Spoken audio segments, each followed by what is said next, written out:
Hello and welcome to a review of the LEGO set Jedi Starfighter from 2002. This was the seminal design for this, this very common ship that would be put in many Star Wars sets to come. This was the first one. And while the outside looks very typical, the kind of thing you'd expect from a Jedi Starfighter, the internals, the building process of the whole thing is very different.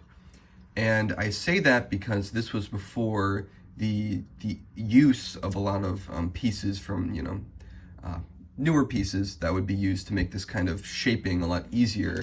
So they rely on finger joints, which makes the whole build just very strange in ways I'll get into. But to just, a simple start, let's look at the contour of this thing. It looks very modern, very good in terms of its design. It's shaped very well. It's got, it looks pretty much exactly like the one in the movie, which I think is wonderful. It has a few hints of that classic Star Wars impressionism design where they kind of put a few colors that aren't exactly right, but kind of make a better picture when they're all together, like this red here definitely does that. And there's a few little bits of blue and yellow on the inside just to add a little bit of, color while you're building it, which I always find charming. But it's very much like what you'd expect today. But the problem, there's a lot of good things and a lot of bad things with this set in terms of what's different about it compared to newer ones. First, as I mentioned, the finger joints. These are not secure at all. As you can see here, this entire thing is held by just this. And that is a lot of studs to work with, but they just don't have the clutch power when there's nothing else connecting them there. So it just feels very jittery and herky-jerky, like not my favorite connection. And it's just, the whole construction's a little bit flimsy, if I'm being honest. And I don't like, making fun of old Star Wars sets for being flimsy, but that's the truth. But fortunately, this thing has I feel like this thing has a more substantial build than newer versions of the set, because it's not treated like it's some sort of formality. They actually do put a lot of pieces into building up this design, specifically this back section. I was really surprised with how well formed it was. If we look into the instructions, you can kind of see this. I don't know if I took pictures of it. I did record myself building this, but the inside of it looks so strange before you finish, putting it together. It looks sort of alien and very different to what you consider from the Jedi Starfighter. But the top layer, that definitely, is where those giant pieces do their job and sort of build the contours that we associate with the Jedi Starfighter. But yeah, pretty cool there. I don't know, I love that part of the design. It just felt different building this thing. Another thing about this that is fantastic are the prints. There are a lot of great prints. This one, super detailed, super good. This one, I wish it lined up a little bit better, but it's just so clean and nice looking. This flag piece, which I'm kind of scared it'll break. It looks a little fragile. You kind of see it better there if I take this off, because I don't know if these are supposed to be removable as a play feature or it's just a part of the design. Very strange. Glad they got out the lime green Technic though, want as many colors for that piece as possible. But yeah, just so strange, man. One thing that does hamper the set a little bit is these pieces that I believe are from either Alpha Team Mission Deep Sea or Jack Stone. This wheel, it works here, but it just reminds me of those themes, those juniorized kind of themes, and they suck. And this canopy, while it also works here, it's a little bit awkward, and I really don't like how it doesn't touch anything except for this small lip right here. That's the only thing keeping it from caving in like that. I don't understand why they didn't just put some smooth tile there to kind of round things out. It seems like kind of a no-brainer, so I'm not sure why they didn't do that. And here we've got, I guess we'll look at the characters now. There's only two. We've got Obi-Wan Kenobi with the yellow skin. Classic. That's not the right lightsaber. I couldn't find my chrome pieces. He's pretty good. Honestly, like as a kid, I always thought that the use of this hairpiece for dudes with long hair just looked so wrong. But for him, it actually works really well. There's something about like its orderliness that kind of fits with his robes. This is a really nice quality version of this figure. Really good condition. No double side face or anything. I really love the style of classic Star Wars figures, though. The dot, I don't know, just the dot eyes, the simple expressions. It's all so fun, but the torso is a little bit ugly, to be honest. And we have the top of R4, who is the droid that pilots this ship. It is a recolor of the dome piece for R2-D2, but in red. It's a welcome addition. It's cute that it just stays there, you know. You don't have to have a big part for the whole droid to stick in there. It's not really too important.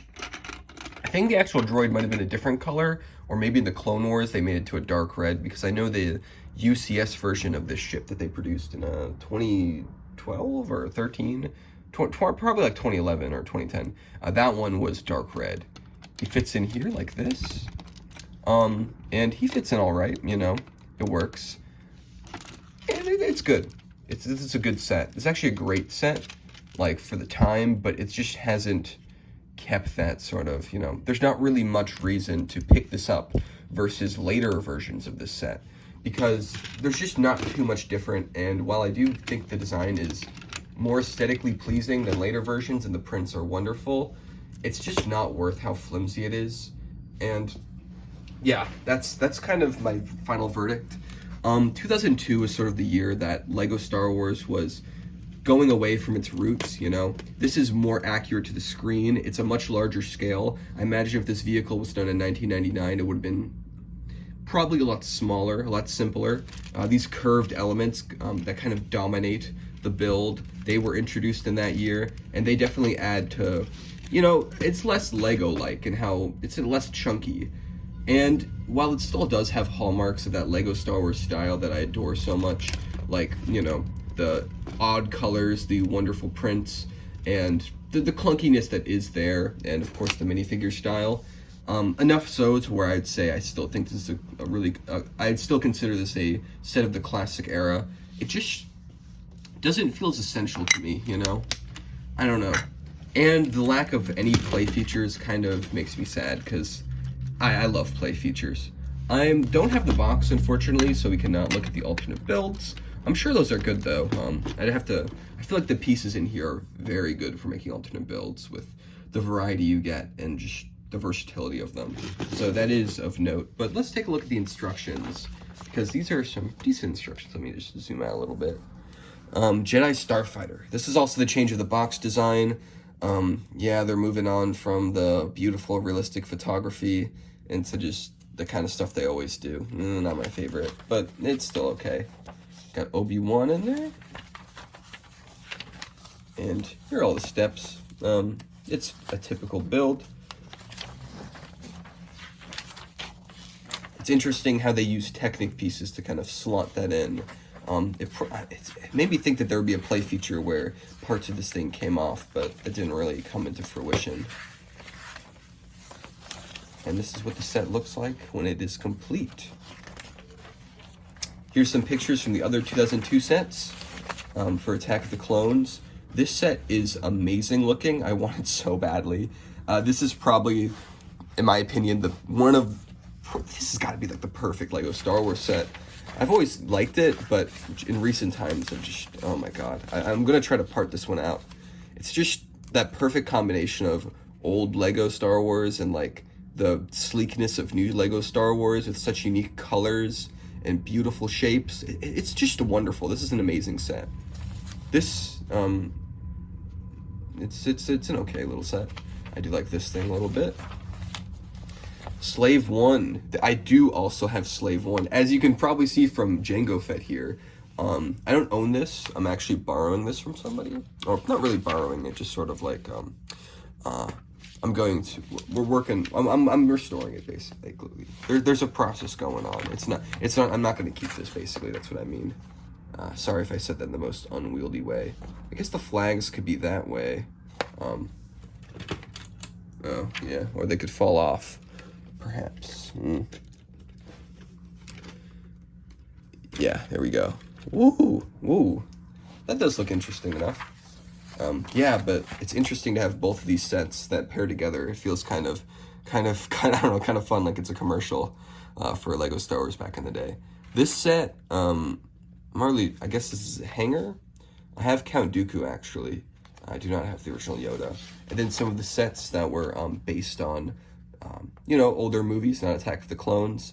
They were doing these small little, basically minifigure packs that kind of go together in a fun way. As you can see, boo, doo doo doo doo. Oh, this is not actually part. This is just a little image they took. But yeah, this is cool. Obi-Wan Kenobi was actually kind of rare before this, if I remember correctly. He was first in the Gungans. What's it called? Oh my god. The Gungan sub. Oh my god. I don't know. I was thinking like Gungan Saloon. So it was a nice inclusion of him there. And here's the ad with Yoda looking at Lego.com, witnessing all of the 2000 news.